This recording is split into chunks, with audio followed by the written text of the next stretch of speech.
morning class. I hope you're all doing well and keeping safe at home. आज हम 5 minutes economic series में discuss करने वाले हैं इंडिया और चाइना का interest in the African economy. ये क्या है, क्यों है, या ये सडन डेवलपमेंट है या फिर इसका एक हिस्ट्री भी है। So what is this all about? Newspapers, why are the newspapers suddenly covering over it? So what is this all about? सब कुछ हम कवर करेंगे इस डिस्कशन में। So before proceeding on to discussion, let me tell you one thing. मैंने इस discussion को divide करा है दो पार्ट्स में। Part one is going to capture the history of India and China's trade and investment in the African economy, जिसमें हम statistics यानी कि रिकॉर्ड्स के बेसिस पे एनालाइज करेंगे इंडिया और चाइना की position in the African economy. And secondly, second part में हम डिस्कस करेंगे, पार्ट टू फोकस करेगा सिर्फ द प्रेजेंट डे सिनेरियो यानी कि कोविड-19 की पेंडेमिक के टाइम पे किस तरीके से इंडिया और चाइना क्या रोल प्ले कर रहे हैं इन दी अफ्रीकन इकोनॉमी, उसके बारे में डिस्कशन होगा। So without a further ado, let us start with today's discussion. So India and China's interest in the African economy, is it just on the humanitarian grounds या फिर और भी चीजें हैं इसके बारे में? So let us understand. So two global economies are competing for Africa. Africa के लिए क्यों, पहले आप रीजन समझिए। Africa is blessed with lot of resources, it comprises of 51 countries, and for example Angola country is a oil rich country and China has invested lot of money in that particular country.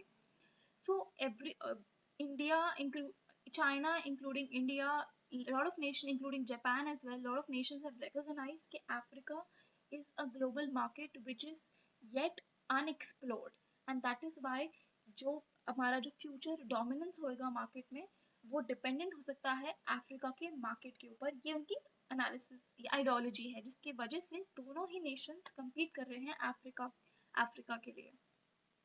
अब ये चीज को समझिए, हम जब ये relationships को analyse करेंगे यानी कि चाइना का रिलेशनशिप अफ्रीका के साथ, इंडिया का रिलेशनशिप अफ्रीका के साथ, हम एनालाइज करेंगे चार पर्सपेक्टिव्स में, ट्रेड में, इन्वेस्टमेंट में, इकोनॉमिक कोऑपरेशन में, and quest for influence. Quest for influence is political agenda. So let us start with history of trade. पहले हम इंडिया के बारे में डिस्कस करते हैं।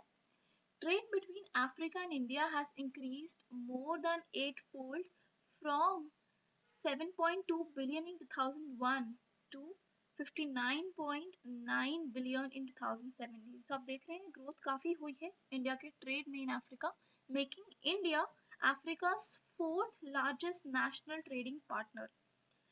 ये किसने कहा है? ये मैंने नहीं कहा है, ऑफ कोर्स ये एक डेटा है जो कि प्रेजेंट किया है EXIM of both of the Nations. आपको पता होगा इकोनॉमिक कॉपरेशन के अंडर हमारे जो एग्जिम एंटिटी अथॉरिटीज हैं, इंडिया का एग्जिम यानी कि export import authority and Africa का एग्जिम, दोनों ही मिलके उन लोगों ने एक डेटा प्रेजेंट किया था कि क्या पोटेंशियल है between India and Africa in future for working as a trading partner. तो ये एग्जिम की रिपोर्ट से ये डेटा फेच किया था मैंने। And why I am quoting the source, because अगर आपको इसके बारे में और पढ़ना हो तो आप इस सोर्स पे जाकर और भी पढ़ सकते हैं। सो इस रिपोर्ट में और क्या क्या बताया गया था कि impressive growth in trade between Africa and India stems from a mix of factors including growing stock of FDI। दोनों ही nations में FDI increasingly undertake किया जा रहा है, be it public enterprises or by private entities, and deepening economic and political ties। ये economic और political ties हमारे बहुत स्ट्रॉन्ग हो रहे हैं। एंड इसका one of the good example is focus Africa, जो कि लॉन्च हुआ था in 2002 by the government of India, जिसमें रिकॉग्नाइज किया गया था कि Africa is the next big thing in the market and we need to focus our energies in Africa.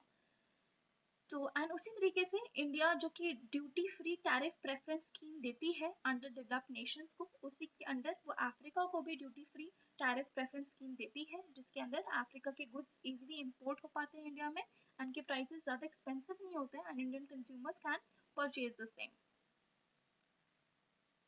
So despite the impressive rate of trade growth which has enabled Africa and India to diversify their trade destinations, trade between two parties is still driven by a limited number of products।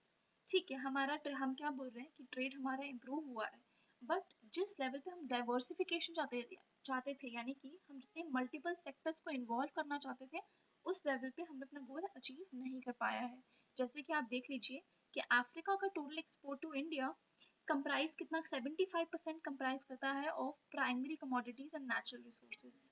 उसी तरीके से जो India का export है to Africa, it is dominated by petroleum and pharmaceutical products, and it has accounted for about 40% of the total exports to African market. So you can understand कि dominance हमारा कुछ particular sectors का हो रहा है in the trade and investment opportunity, and सारे ही sectors में हम diversify नहीं कर पा रहे अभी तक. Moving on, so according to projections इसी रिपोर्ट में बोला गया था कि अगर इंडिया और अफ्रीका के सोवरेनिटी यानी कि गवर्नमेंट मिलकर प्लस हमारा प्राइवेट सेक्टर यानी कि कॉर्पोरेट एंटिटीज मिलकर काम करेंगे अफ्रीका को एक्सप्लोर करने में एडवांटेज लेने के लिए, तो दोनों ही नेशंस एक दूसरे का बेनिफिट रीप कर सकते हैं of growth, and the potential offered by the two trading partners can be reaped, and Africa and India के ट्रेड could double by 2021. ये हमारा गोल था.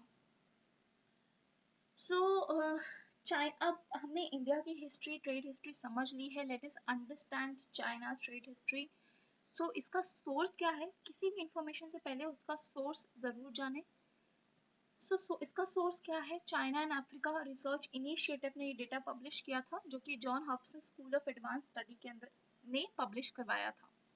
सो इन्होंने क्या बताया कि ईयर 2000 में चाइना का इन्वेस्टमेंट था was $172.92 million, whereas in 2018 the investment has increased to 7,923 million.